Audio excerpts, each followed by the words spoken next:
Okay, today it's canning carrots. Now I chose carrots simply because they're quick, they're simple, and they've got the shortest amount of processing time in the canner. So it's only 25 minutes in actually at pressure. But let me start with why we have to use this. Basically, there's two groups of foods. The acid foods, the fruit, the things that we add acid to, the pickles, the sauerkraut, those things have enough acid.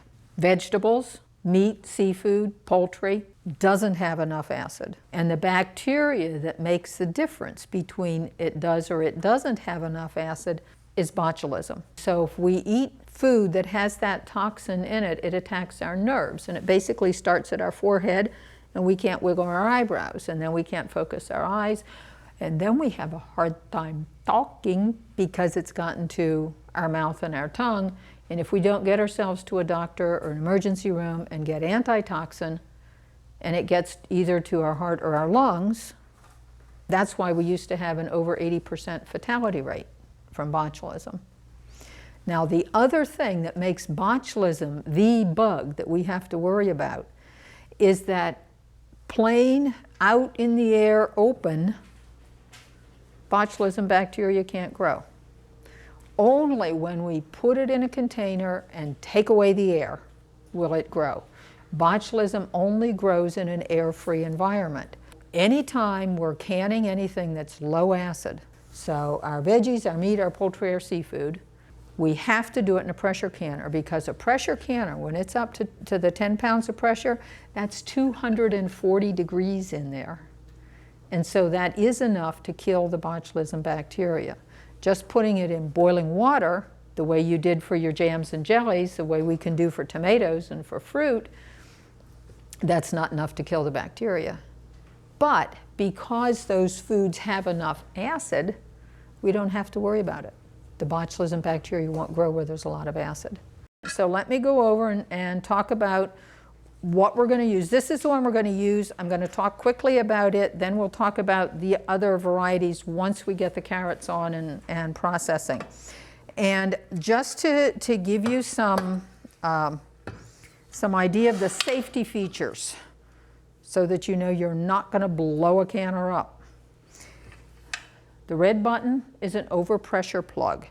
If everything else failed, that this was not rattling, rocking, anything like that, and the pressure kept building up, what would happen is this little overpressure plug is going to pop out, go kapoing, kapoing, kapoing, kapoing around the kitchen, blow a lot of steam at you, but the canner's not going to blow up. Now, the other thing that this particular model, and this is a Miro canner, what it has is down here, there's a button here. When the pressure builds up and it pushes this up, can you see this little lever came down? This little lever locks into the notch in the handle so that when there's pressure, the lid is locked onto the canner. You can't open the canner when it's still pressurized. Now, gaskets. This is a rubber gasket. One of the things that you always want to do when you first use a canner for the year, or you buy a new gasket, anything like that that hasn't been used for a while, take it out, soak it in hot water for a couple of hours. That'll soften it up some. And then put it in and go ahead. And it's always a good idea to try the canner at least once with just plain water in it first, to make sure that it's going to pressurize. Okay, one other thing. You notice that there's no gauge on this one. This kind of canner is has what's called a pressure regulator. So it's a little thing, it looks like a little hockey puck, and there's holes in the side and numbers out here that say 5, 10, and 15. This is machined that when it is sitting on here at 10, it's going to hold it at 10 pounds of pressure. Every time it rattles, and you will hear it rattle when we've got it going, every time it rattles, it's blowing off extra steam, but the pressure is staying at 10 pounds. There's no danger of overcooking your food here. And you can hear it. Now, in terms of how much water you need, and we'll have you up here looking at it, But most of the time, the directions say 2 to 3 inches of water. So it's only going to be up not even half full. Occasionally, you'll see that some things say start with 3 or start with 4 inches of water. Things like the fish in particular that have a 100-minute process time, you need to start with more water in there because you have to keep a head of steam going for an hour and a half or an hour and 40 minutes. So always read through the directions to know what it is that you're working with before you start with your water. For pressure canning, stick to one or the other, whatever size you want, but stick to a standard canning jar. It doesn't have to be Ball, Kerr, Golden Harvest, whatever brand it is, but get something that is a standard canning jar. If you want to stack jars, if you have a canner that's tall enough, or you're going to do half-pint jars, what you do is you put your jars in the bottom, you get a second rack, and you have to put your jars so that they are between the jars in the bottom. So that means that if you can put 7 jars on the bottom, they're relatively close, you're going to put your other ones here. You'll only put 6 because you're not going to put one right in the middle. As long as we're talking about jars, let me talk just a little bit about lids. Doesn't matter, again, what brand. What you do want to do is when you take the lids off the jars, they're coming sealed on now, or you buy a box of new ones, you do want to look at this gasket material because this is what's going to seal that lid. It's going to wrap itself down around the rim. And so you want to make sure the gasket material is intact the whole way around. Now what I'm going to do is I'm going to go ahead and put some water in this canner and get it warming up. And I'm going to put some water on the lids. Now anything that you're doing in a pressure canner, we do not have to pre-sterilize. The jars, just straight out of the dishwasher is fine. The lids, we're going to heat them, up to boiling, and then we're just going to turn the heat off and leave them sit in the hot water, because all we're trying to do is soften this gasket material enough that it'll seal down around the lid, around the jar, nice and smoothly. So we want to heat them, but we're not going to try to sterilize them. And I'm going to turn this on and let it start warming up. And I'm also heating some water to pour over the carrots. So we're going to put hot water on the carrots. The other thing that you have to have in the bottom of your canner is a rack. So it can be a standard canning rack, it can be a cake rack. And if you have a canner and you've lost the rack or something, just use some jar rings and you can twisty tie them together to make a rack. It's just anything that's going to hold the jar off the bottom of the canner. Okay, a couple of other pieces of equipment. You're definitely going to want a timer of some sort. And depending on what it is you're canning, you might want one that will go over an hour if you're doing the fish or the meat, because those are 65, 75, 100 minutes. But some kind of a timer. Some kind of a jar funnel makes life very easy. It's a lot easier to fill a jar when you've got a funnel. And you do want to follow the instructions. If you look at your instructions, it's going to say 1-inch headspace, 1/2-inch headspace, 1/4-inch headspace for things like the jams and jellies. The headspace is the distance from the underside of the lid to the top of the food. If you leave too much headspace, you're leaving more air in the jar than is necessary. What you'll find is that your food is going to turn brown a lot faster. It will get soft and mushy faster. You lose quality a lot faster. A lot of times with the meat and the fish, for example, some of them actually say 1.5 inches headspace. So you look at the jar and you say, geez, the jar is half empty. But when it's at 10 pounds of pressure, that food is going to expand almost up to the lid. And if you don't leave enough space, it can actually push on the underside of the lid and prevent the lid from sealing. When you first start, it would probably be a good idea to use a ruler and just check yourself a couple of times. and then pretty soon you're going to be able to eyeball it. Jar lifters. Handy dandy kind of tongs that are made especially for lifting your jars in and out of the boiling water. Now with pressure canning, the water's not going to be over the top, so a hot pad would work, but something like this just makes it a lot more convenient. A handy dandy magnet. It's called a lid wand, and it comes in very handy when we have lids sitting in boiling water. In the catalogs that have equipment, that sell the equipment, you'll see them sold separately. This is an extendable one that I got at an auto parts store, so you don't have to go buy something that's especially for food. You do want a little plastic knife or a plastic spatula handle, something plastic that we're going to use to get air bubbles out of the jar.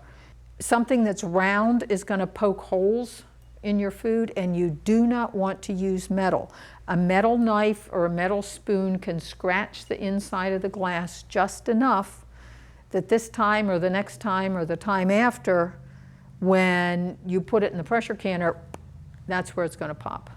Now, how you prepare the food can make a difference in how long you process it.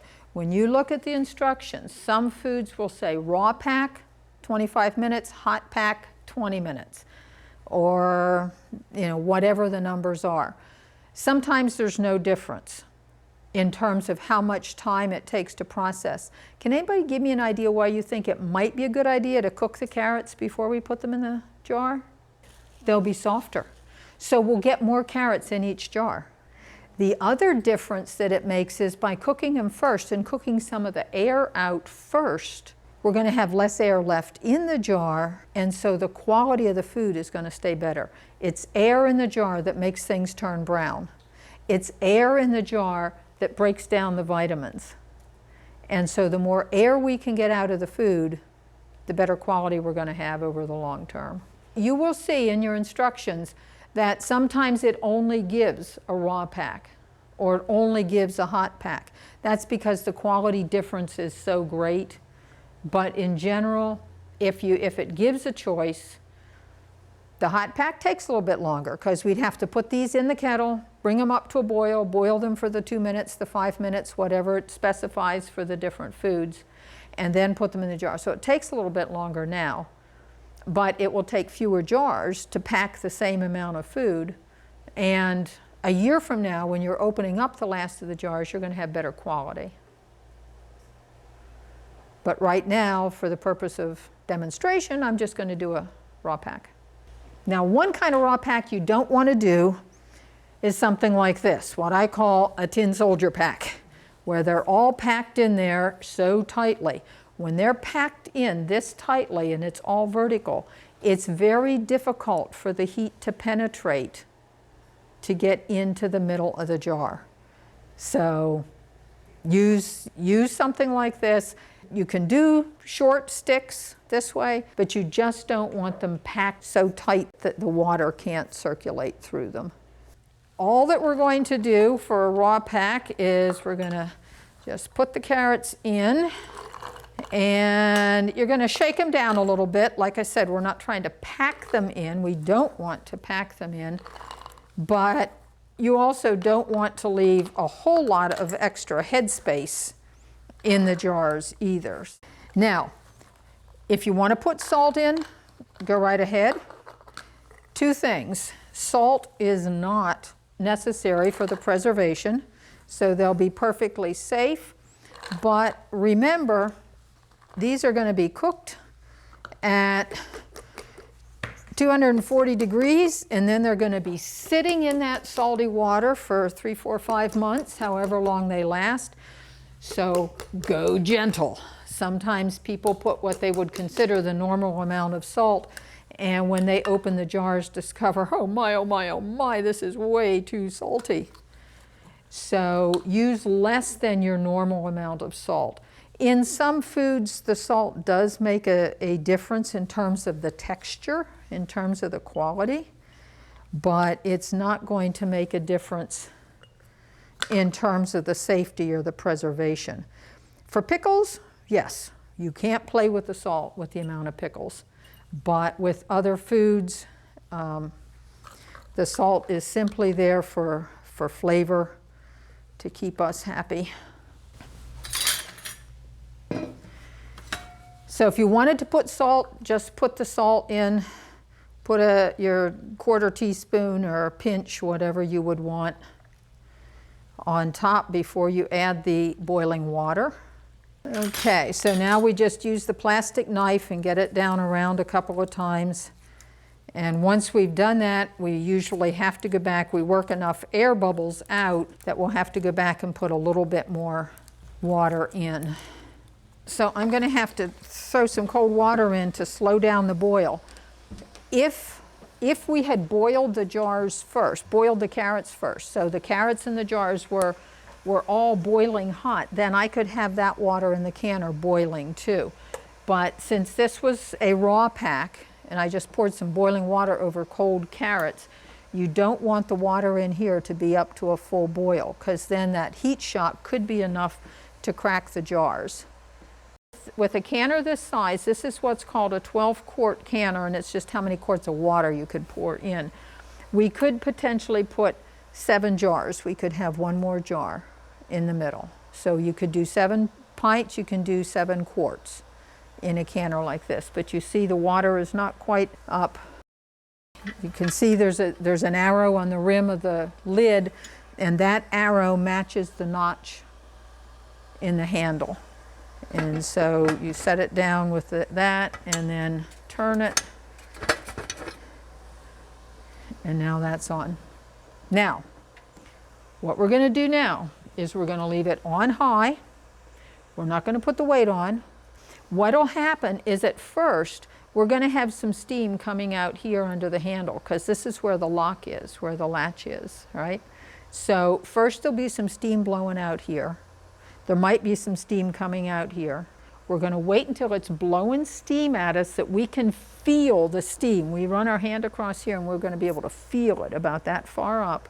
And then we're going to set the timer and we're going to let it just blow steam at us for 10 minutes. What we're trying to do is exhaust the canner to get all the air out. Then we've got a pure steam mixture in there, and then it will be a full 240 degrees.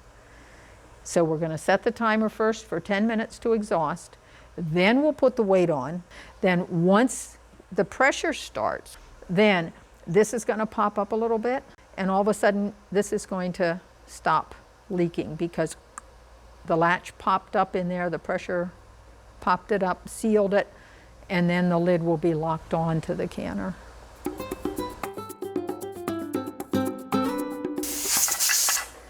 Okay.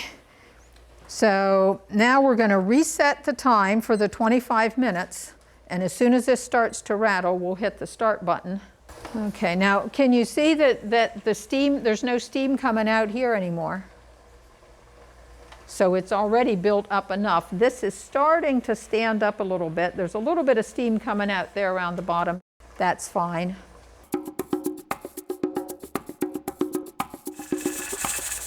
Now, this is going continuously. We're going to gradually set it back so that it should be able to rattle and stop and rattle and stop. Now, if you want to listen to this continuously, you can just leave the heat on high. You can hear it, you know that it's safe, and your food is still just at the 10 pounds of pressure. You see, I'm gradually getting this down, so it's still going a little bit too fast, and I've got it below the halfway point already. So you'll learn as you operate, you know, as you function more with your stove, how fast you can turn it down. The problem is if you turn it down too quickly, then it will sometimes stop rattling completely, and then if it stops for over a minute, then you have to start your timer over again.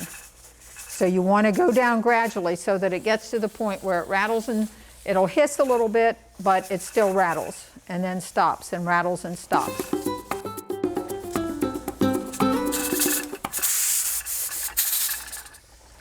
Okay, so you just set it aside We're going to leave it sit until it cools, which will take 15, 20, 25 minutes. And if we double decked them, if we had quart jars in there, it would take longer than if we have pint jars, because it'll take longer for the bigger jars to cool down. If we just took the weight off, we would have cracked, exploded jars. Because it's 10 pounds of pressure inside the jar, too.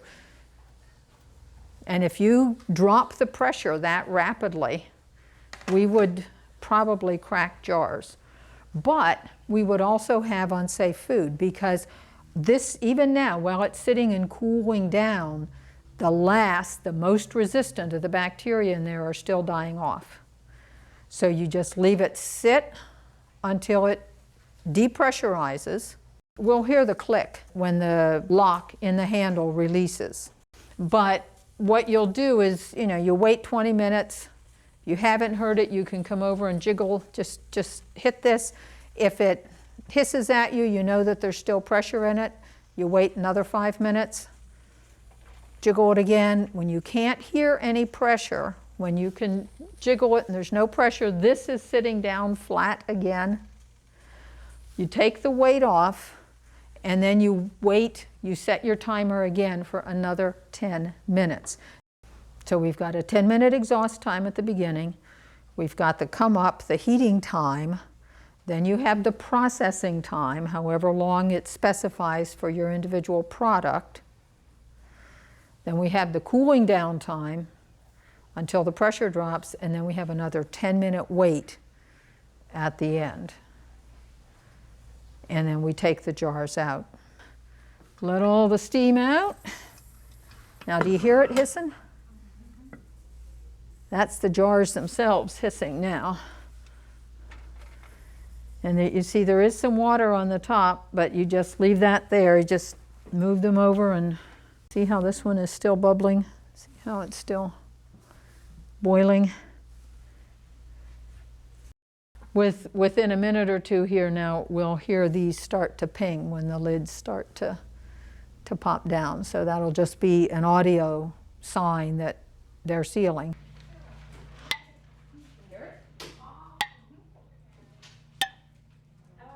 We just leave them sit this way with the ring bands on overnight, and then the next day we're going to take the ring band off, and you'll wipe the rims. If we leave the ring band on, what we have under here, under that rim, is food and water and dark and damp and protected, and it's a wonderful place for mold to grow. It's a wonderful place for bacteria to grow. So by leaving the ring band on, you increase the chance that you'll end up with some spoilage, at least around the top. The cooler and the darker that you can store it, the better it's going to maintain its color and maintain its quality. Where you store them makes a big difference in what the quality will be.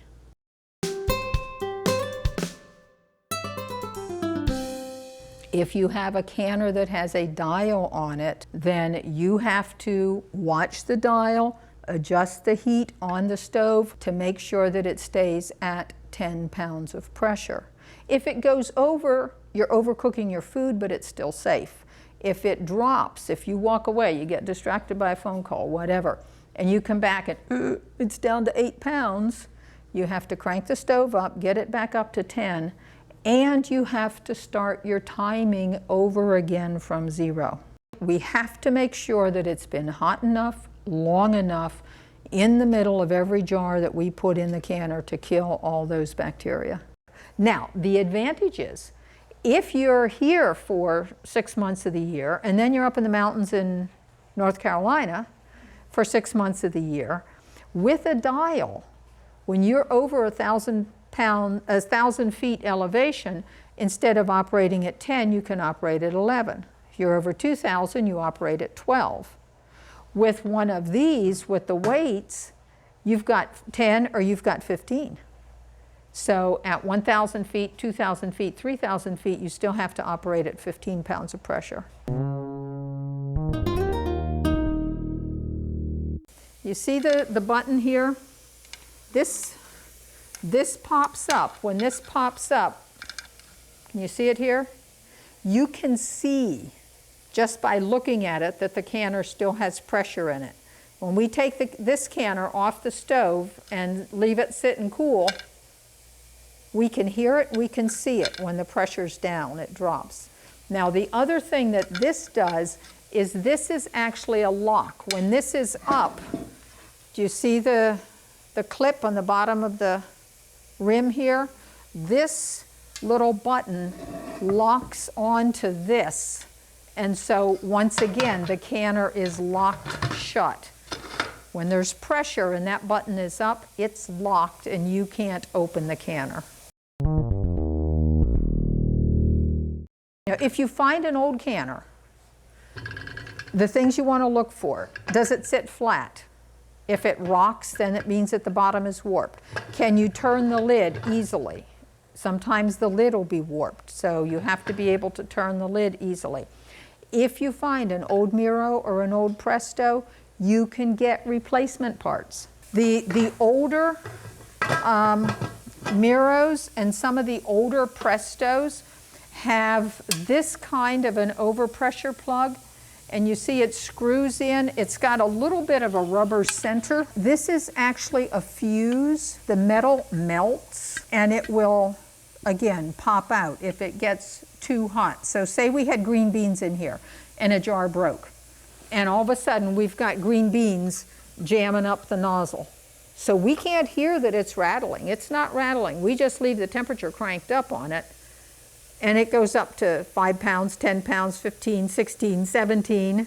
At some point there, this is going to release, or the black button here, the rubber button would release, pop out. As long as it doesn't have to release, you just keep using it for years and years and years.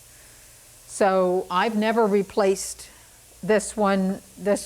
When you find one, or you pull your old canner out, you want to poke your fingernail into it.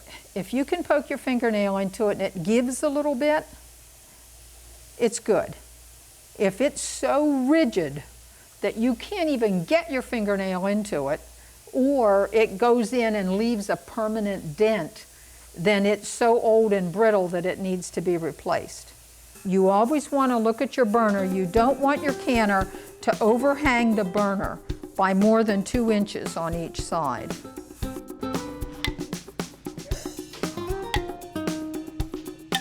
UF-IFAS Hillsborough County Extension does offer canning classes. To find out dates and times, please call 813-744-5519 or log on to the website hillsborough.extension.ufl.edu and click on Food, Nutrition, and Health. Product brands shown in this video are used for educational purposes only and are not directly nor indirectly endorsed or recommended by the University of Florida IFAS Extension nor by Hillsborough County government.